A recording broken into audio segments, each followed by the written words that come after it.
কর্মরত অবস্থায় অসুস্থ বিএলও অনিমেষ নন্দী বিএলওর দায়িত্ব পেয়েছেন, সেই মতো ডিউটি করছিলেন তিনি। কর্মরত অবস্থায় আচমকাই অসুস্থ হয়ে পড়েন অনিমেষ। তড়িঘড়ি তাকে হাসপাতালে ভর্তি করা হয়। বর্তমানে তিনি বেসরকারি হাসপাতালে চিকিৎসাধীন। অনিমেষ বেলেঘাটা শান্তি সংঘ স্কুলের শিক্ষক।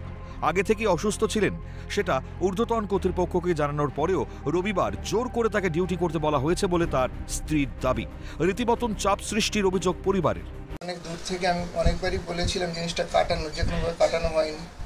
আমি চাই এই দায়িত্ব থেকে মুক্তি দেওয়া হোক এবং কোনোভাবে যেন আমার চাকরির কোনো ক্ষতি না হয়, কারণ আমি ইসিআইয়ের আন্ডারে জব করি না। আমরা এসএসসি পরীক্ষা দিয়ে যোগ্যতার সঙ্গে উত্তীর্ণ হয়ে শিক্ষকতার কাজ করি। ফলে আমার এই দায়িত্ব থেকে মুক্তি দেওয়া হোক এবং আমার যেন কোনো রকমভাবে চাকরির কোনো।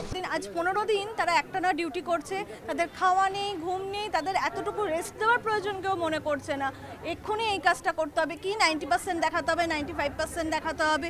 আমি বাড়িতে বসে যেটুকু শুনতে পাচ্ছি। বিএলওর কাজে হিমশিম খেতে হচ্ছে।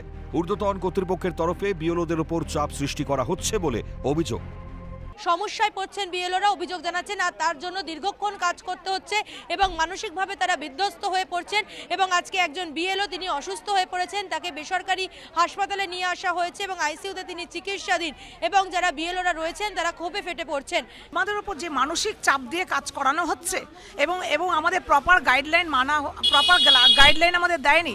ইসিআই 2 ঘন্টা 3 ঘন্টার মধ্যে নতুন নতুন নির্দেশ আনছে। রাত 2টা-2:30 পর্যন্ত কাজ করছি, তাতেও আমরা এদের সন্তুষ্ট করতে পারছি না।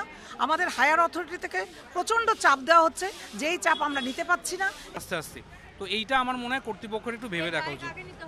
অবশ্যই ইলেকশন কমিশনকে দেখতে হবে ব্যাপারটা, যাতে বিএলওরাই তো তাদের সৈনিক, তারাই যদি অসুস্থ হয়ে পড়ে তাহলে কাজটা উঠবে কি করে। অবশ্যই আমাদের যে ডেটা এন্ট্রির কাজ করতে বলা হচ্ছে, এটা আমাদের বলা হয়নি প্রথমে। বীরভূমেও একই ছবি। বীরভূমের বোলপুরের 178 নম্বর বুথের বিএলও গোলাম নেহেরু মণ্ডল কর্মরত অবস্থায় অসুস্থ হয়ে পড়েন। অতিরিক্ত কাজের চাপেই তিনি অসুস্থ হয়ে পড়েছেন বলে জানিয়েছেন তার স্ত্রী। প্রথমে তাকে লোহাগড় প্রাথমিক স্বাস্থ্য কেন্দ্রে নিয়ে যাওয়া হয়, তারপর তাকে বোলপুর মহকুমা হাসপাতালে স্থানান্তরিত করা হয়। এসআইয়ের কাজগুলো চলছে বলে প্রচুর চাপ। উনি লোহাগড়। এটা যদি না করতে দেওয়া হয় সেটা বেশি ভালো হবে।